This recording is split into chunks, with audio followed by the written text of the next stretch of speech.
윤석열 대통령께 드리는 상소문. 존경하는 윤석열 대통령님, 얼마나 노고가 많으십니까? 힘내십시오. 85%의 든든한 애국 국민이 있습니다. 저 임기하는 평생 나라와 국민과 함께 청배당에 살아오면서 이런 개같은 정치, 개같은 성직자, 개같은 지식인을 처음 보면서 그래도 희망을 갖고 편을 잡았습니다. 첫째, 개같은 정치를 살펴보겠습니다. 저는 한국방송통신대학을 다닐 때 국가의 은전을 받아 소련 모스크바 대학, 폴란드 바르샤바 대학, 서독 홈볼트 대학에서 공부를 하고 프랑스, 영국을 거쳐 민주화 공산주의를 공부했습니다. 그들의 정치 상황을 이해하면서 진정한 민의의 전당이 어떤 것이라는 것을 알게 되면서 시급히 해결해야 할 것이 대한민국의 국회라는 것을 알고 방법을 찾고 있는 중에 이 글을 씁니다. 대한민국 국회의원의 특권이 186가지랍니다. 이놈들은 민의의 전당도 아니요 국민의 정복도 아니며 애족도 없는 제의 소굴입니다. 제의 소굴이란 뜻은 전과 사범을 비롯해서 담을 넘어 도둑질하는 자, 나를 팔아먹으려고 간첩질을 하는 자, 데모하다가 감옥살이하는 자, 행행색색 헤아릴 수 없는 도둑놈들이 민의의 전당 안에 가득히 쌓여 있습니다. 이런 개같은 놈들이 의원으로 있으니 국민이 편할 날이 있겠습니까? 모두가 국민들이 죄인입니다. 개같은 놈들을 뽑았으니 말입니다. 좀 더 자세히 말씀드리면 의료실, 미용, 헬스장은 의원 가족까지 무료 혜택을 받고 고성에 있는 국회의원 수련장도 배우자, 형제까지 무료 사용을 한다는 것입니다. 이런 놈들이 국민의 정복이라니 믿기지가 않습니다. 공과 사도 구별 못한 놈들이 어찌 국민의 정복이 될 수 있겠습니까? 이들은 국민의 정복이 아니라 국민의 제약입니다. 의원 1명 밑에 비서관을 포함해서 8, 9명의 직원이 있습니다. 유럽의 의원은 의원 4명 밑에 비서 1명이 업무를 처리하고 있으며 의원들은 도시락에 자전거로 매일 자신들의 구역을 돌면서 국민의 일을 돕고 매일 일지를 기록해 의원 열람실에 보관하여 국민들이 언제라도 볼 수 있게 한답니다. 이것이 진정 민의의 전당을 구현하는 기름을 알고 감동을 받았습니다. 우리 의원들은 국민의 정복은커녕 국민을 우려하는 악법의 결장이 되어 더 이상 국회의 존재 의무를 무색하게 하고 있습니다. 둘째, 개같은 성직자. 성직자는 만 국민의 존경의 대상이요 성스러운 삶의 표본이 되어야 할진데 북한 사회주의의 앞잡이는 말할 것도 없고 대통령이 국제 업무를 마치고 돌아오는 비행기가 땅에 떨어져 박살나게 해달라고 미사를 드렸다는 박주한 신부 같은 놈이 전국에 한두 명이 아니라 정의구현 사재단 이놈들이 세상을 농락하고 있습니다. 이놈들을 몽땅 묶고 그놈들이 좋아하는 평양공약에 내치면 어떨런지요. 3억이란 뜻은 한마디로 국민을 위한 서비스입니다. 오늘날 세상이 타락한 것은 신부나 목사 그리고 스님이 시대적 정신을 망각하고 타락했기 때문입니다. 진정한 3억의 서비스는 옴니버스 옴니아입니다. 모든 일을 위해서 모든 것이 되어야 한다는 것입니다. 셋째, 개같은 지식인. 지식인이라면 적어도 참과 거짓은 구별할 줄 알아야 지식인이라고 할 수 있다고 생각됩니다. 하버드 대학을 나온 백과놈이나 서울대학 총장과 교수 그리고 학생들도 이와 같은 구별을 못한다면 과연 지식인이라 할 수 있겠습니까? 공산주의 나라 소련의 모스크바 대학 부총장이 90분 강의 중에 박정희 대통령은 육군 소장 때 혁명을 일으켜 중진국을 만들었다. 앞으로 세계 선진국을 만들 것이라고 말했습니다.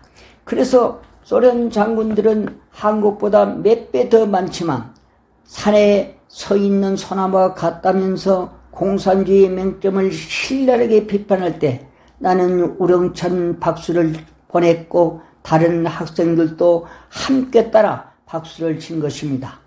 나라가 잘못 가고 정치가 잘못 갈 때는 지식인이라면 힘을 합쳐 나라가 바로 가고 정치가 바르게 갈 수 있도록 행동으로 보여줘야 하는데 먼 곳에서 지켜만 보는 지식인은 지식인이 아니고 협작권이나 다를 바 없다고 생각합니다.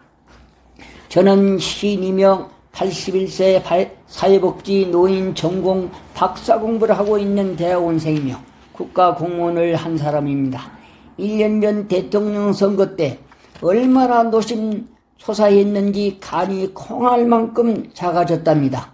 세상 천지 대한민국이 경제 50년, 민주 25년 만에 성공한 유일한 세계 첫 번째 위대한 나라인데 과연 전가 사범짜리가 대통령이 되겠다고 종횡무진하는 꼴을 보고 그가 당선되면 국민 모두는 한강에 빠져 물고기 밥이 되어야 된다는 마음으로 뛰었습니다.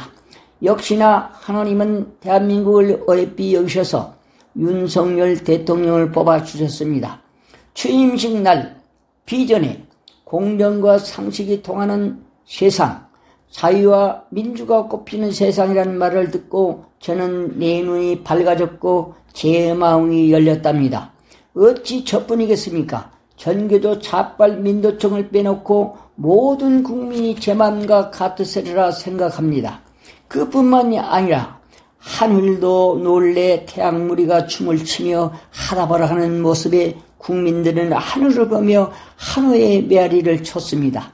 그만큼 한 사람의 지도자가 나라와 국민에 끼친 영향은 영원한 축복이 될 수도 있고 비참한 재앙이 될 수가 있다는 교훈을 우리 이웃 나라에서뿐만 아니라 바로 문재인 이놈 정책에서 똑똑히 공부를 했습니다. 윤석열 대통령은 취임식이 끝나 개각을 하면서 대통령의 담백에 기둥을 세우는 모습을 보고 시인은 탐복을 했습니다. 연일 나오는 언론과 매스컴 그리고 야당은 검찰공화국 운운하는데 저는 사실 구단의 천재적인 지혜라 흐뭇해했습니다. 5년간 문재인 이놈과 박원순 이놈이 전국에 심어놓는 이리떼들을 정리하려면 아무나 할 수가 없습니다. 철저한 지식을 쌓은 검사 기둥이 아니면 어렵다는 것을 대통령은 이미 갈바시고 기획했다는 것을 이해하면서 시인은 쌍수를 보냈습니다. 윤석열 대통령의 국정과 3대 원칙과 5대 핵심 과제를 실천함에 있어서 많은 시간이 소요되리라 믿습니다. 그러나 이를 향함에 있어서 두 가지의 역사를 참고하면 쉽게 풀릴 수가 있다고 생각합니다. 첫째, 대영 제국입니다. 1558년, 1603년 투더 왕조의 마지막 군주인 엘리자베스 1세가 대영 제국의 토대를 굳건히 세웠습니다. 1819년, 1901년 빅토리아 여왕이 대영 제국의 황금기를 이끈 여성 군주였습니다. 중흥기를 세웠습니다.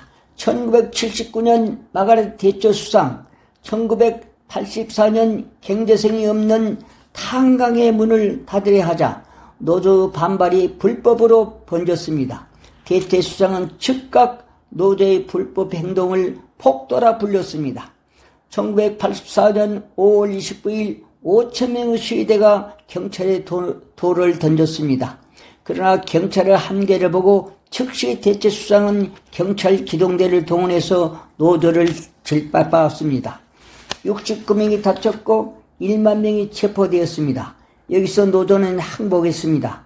당시 복지 천국이 되어 산업체는 돌아가지 않고 실업자는 천정부지였습니다. 태양이 지지 않는 영국이 태양에 지는 것을 안타까이 본 마가렛 대처 수상은 즉각 전 국민 복지하에서 선별벽지로 전환하여 요람에서 무덤까지 영국 병을 단숨에 치유하고 악성노도를 완전히 뿌리 뽑아 그 공으로 11년간 수상을 했고 세계사의 철의 여인으로 등극을 했습니다. 영국병 치유, 오늘날 대한민국이 마가렛 대처 수상 때와 흡사한 상태입니다. 윤석열 대통령이 이 시점에서 어떻게 돌파하느냐에 따라서 대한민국이 인류의 등불이 될 수 있느냐, 100년 뒤로 퇴보하느냐에 달렸다고 생각합니다. 대한민국의 영웅들, 건국 대통령 이승만, 우남은 잃어버린 조국의 독립을 위해 배추지와 소세지 1개, 감자 2개를 배를 치어가며 밤낮을 가리지 않고 독립운동에 앞장섰습니다. 미국 청년들 3,000명 앞에서 목이 터져라 사우스 코리아를 외쳤고 교회 집회를 3,000번 찾아다니며 한국 독립을 외친 애국자입니다. 이러한 건국 대통령을 끝까지 타행해서 고독의 참을성을 물린 국민들이 우리들입니다. 90평생 고국이 그리워 눈물로 세월을 보냈으나 죽음으로 참을성을 풀게 한 국민들이 되었습니다. 참으로 못된 국민입니다. 회개하고 반성해야 됩니다. 중국 대통령 박정희, 전쟁을 좋아하는 국민은 악의 마련이다. 전쟁을 잊어버리는 국민도 위험하다. 박정희 대통령의 말씀입니다. 중국의 등소평, 싱가폴 이강용, 소련 고르바초프, 미국 클린턴 대통령, 기타 많은 세계 지도자들이 박정희 대통령을 멘토로 모셨고 세계 지도자들은 박정희 대통령을 위대한 세계사적 지도자라고 호평을 했습니다. 그런 세계적인 위대한 박정희 대통령이 홀대받게 된 원인을 치유해야 된다고 시인은 강하게 주장합니다. 놀라운 것은 간학기술의 서울대학이 있습니다. 이 대학을 짓게 한 지도자가 박정희 대통령입니다. 나는 이 대학에서 방송통신대학을 공부했습니다. 공부하면서 지도자의 고마움을 새삼 느꼈습니다. 인재를 육성해서 대한민국을 선진화하라 하고 한 박정희 대통령의 기념관은 서울대학에 없습니다. 그러나 공산당의 종주국인 시진핑 기념관은 있으니 서울대 총장과 교수 그리고 학생들이 미쳐도 유분수지 세상 천지 이럴 수가 있습니까? 서울대학 총장과 전 교수들 그리고 학생들에게 묻겠노라. 과연 당신들이 이성이 있는 놈들인지 아니면 이러고서도 지식이라고 할 수 있을지 답을 하고 당장 시진핑 기념관을 없애고 박정희 대통령 기념관을 세워라. 이것이 국민들의 명령이다. 이러한 작태는 우리 교육이 죽었기 때문입니다. 이번 윤석열 대통령은 우리의 교육을 죽게 한 놈을 찾아내서 죽을 때까지 감옥에 쳐놓고 모든 재산을 몰수해서 다시는 교육이 죽지 않게 천년 교육을 세워주시기 바랍니다. 교육으로 인하여 모든 것이 망가졌습니다. 하루빨리 교육이 원점에서 다시 시작해야 합니다. 통일 대통령 윤석열, 시인은 윤석열 대통령이 통일 대통령이 될 수 있다고 확신하는 3가지 근거를 요약하렵니다. 첫째, 사법고시를 9번 만에 성공했습니다. 우리말에 10번째가 안 넘어간 나무 없다고 했습니다. 이만하면 고집이 10단이 넘습니다. 그래서 대한민국을 바로 세울 수 있다고 확신합니다. 둘째, 후삼국의 3강자를 살펴볼 필요가 있습니다. 궁예, 왕자 신분으로 아버지 없이 자라나 역경을 딛고 왕이 되었지만 의심이 많아 불신 때문에 간계 형성을 못해 간신법을 만들어 결국 부하들이 떠나고 아내와 아들까지 죽이고 최후를 맞이했습니다. 걔는 평민 출신으로 왕이 된 걸출한 사람입니다. 걔논한테는 술과 여자를 좋아한 아버지 아자개가 있습니다. 견훤의 발목을 잡는 아버지 아자개 때문에 걔논이 불같은 성미로 변해 신하들이 떠나갑니다. 더욱 놀라운 것은 아들 신검에게 배신당하자 아버지처럼 왕건에게 기순을 해버립니다. 왕건, 고려를 창건한 앙건의 아버지는 어린 아들을 데리고 다니며 사람 사귀는 법, 세상 살아가는 지혜를 전해주고 따뜻한 아버지 품에서 자란 왕건은 부하들과 두터운 세리를 쌓고 후삼국을 통일하는 데 대업을 이루었습니다. 훌륭하게 성장한 유인들 뒤에는 바위와 같은 아버지가 있습니다. 윤석열 대통령의 아버지 윤기중 교수는 1931년 93세에 소천하셨습니다. 윤석열 대통령의 아버지 윤기중 교수는 1931년 92세입니다. 연세대학교 상경대학 응용통계학과 창립 멤버입니다. 수많은 제자를 길러냈고 아들 윤석열을 엄격히 교육을 시켰습니다. 교육의 지휘봉이 고무호수입니다. 그만큼 엄격한 교육을 받고 성장했습니다.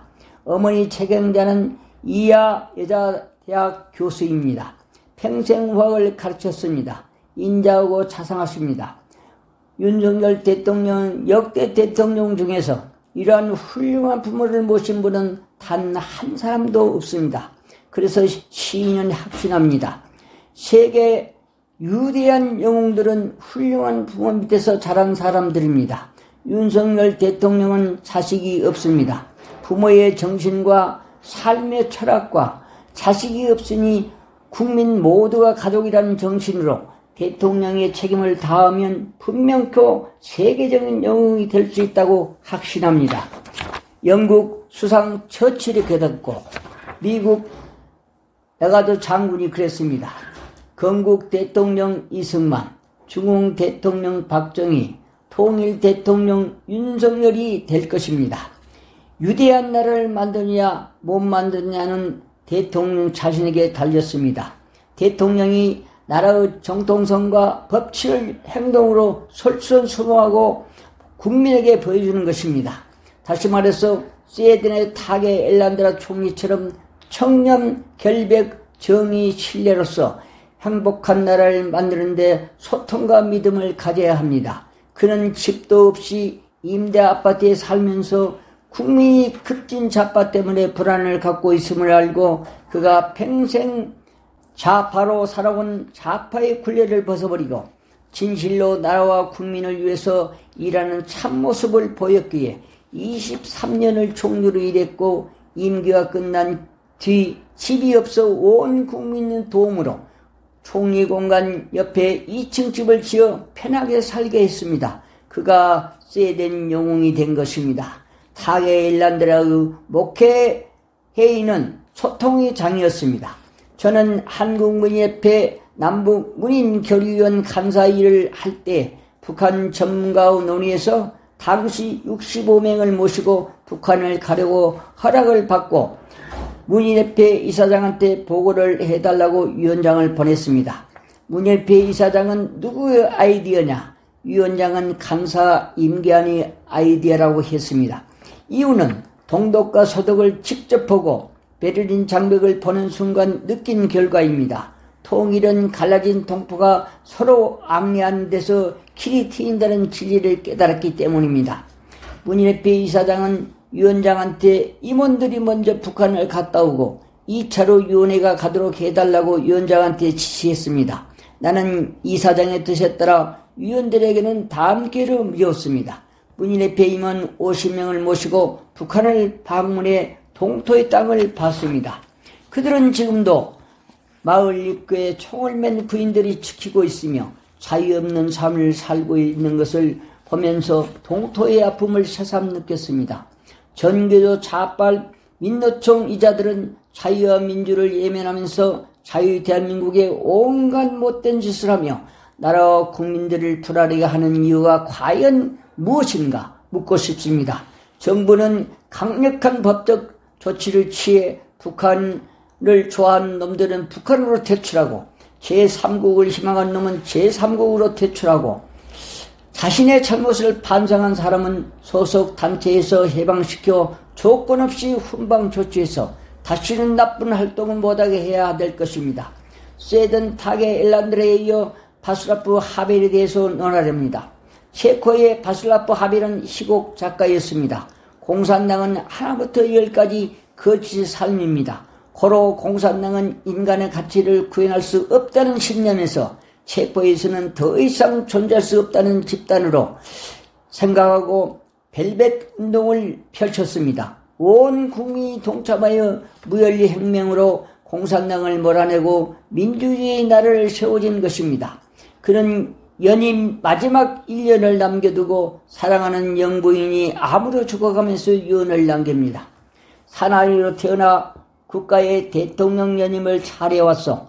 모든 자산을 사회에 헌납하고 하늘나라에서 만나자며 유언을 남기고 죽는 것입니다.